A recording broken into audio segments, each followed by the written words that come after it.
Azərbaycanda 2026-cı il bahalaşma ilə başladı. Bugün siqaretin pərakəndə qiymətinin bahalaşdığı qeyd olunur. Bahalaşma təxminən 8-10% ətrafındadır. Lakin rəsmi açıqlama verilməyib. Bir neçə gün əvvəl isə Tarif Şurasının müvafiq qərarı ilə ayı 92 markalı benzinin 1 litrinin qiyməti 1 manat 10 qəpikdən 1 manat 15 qəpiyə, dizelin 1 litrinin qiyməti isə 1 manatdan 1 manat 10 qəpiyə dəyişdirilib. Bu qiymət artımı xaricdən neft alan bir ölkədə yox, ixracının 92%-nin neft məhsulları olan ölkədə baş verir.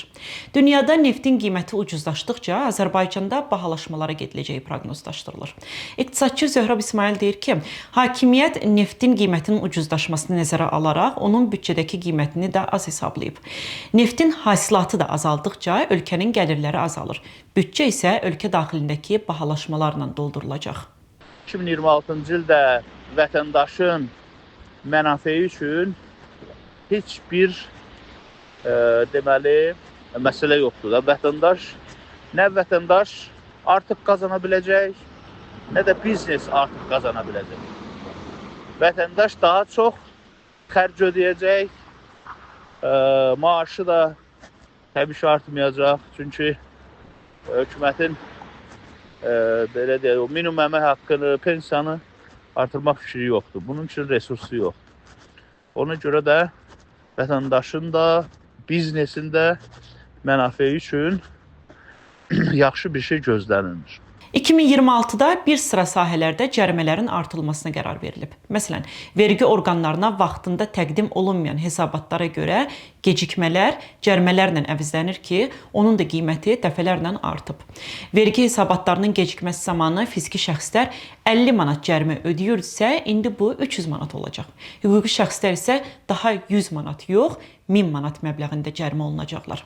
İqtisadçı Məmməd Talıblı öz Facebook səhifəsində yazır ki, artıq neft gəlirlərinin əhalinin bazarın təzyiqlərindən qoruyan mexanizm dövrü keçmişdə qalıb. İqtisadiyyatı cəmi 1% və dövlət büdcəsi cəmi 0,6% böyüyən iqtisadiyyatda mal və xidmətlərin bahalaşması əhalinin yoxsullaşmasına xidmət edəcək. Əhalinin gəlirlərinin artırılmasından daha çox dövlət şirkətlərinin mənfəətinin artırılması qayğısına qalınması yanlış qiymət siyasətidir. Ölkəmiz cərimələrin yüksəldilməsi və sosial qayğıların artırılaraq ailə büdcələrinə yük yaradan mərhələyə daxil olur.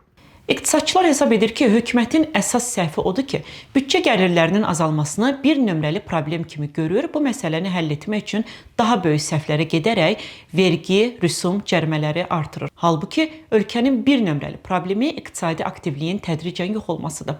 İqtisadi aktivliyi qaldırmaq üçün isə vergilər aşağı salınmalıdır, əlavə dəyər vergisi ləğv olunmalı, kiçik sahibkarlığın dövriyyəsi 200 mindən 1 milyona qaldırılmalı, 1 milyondan aşağı dövriyyəsi olanların isə cəmi 4% vergiyə cəlb olunması lazımdır. Lisenziyalaşdırmanı azaltmaq və ya ləğv etməklə, gömrük rüsumlarını aşağı salmaqla da bunu etmək mümkündür.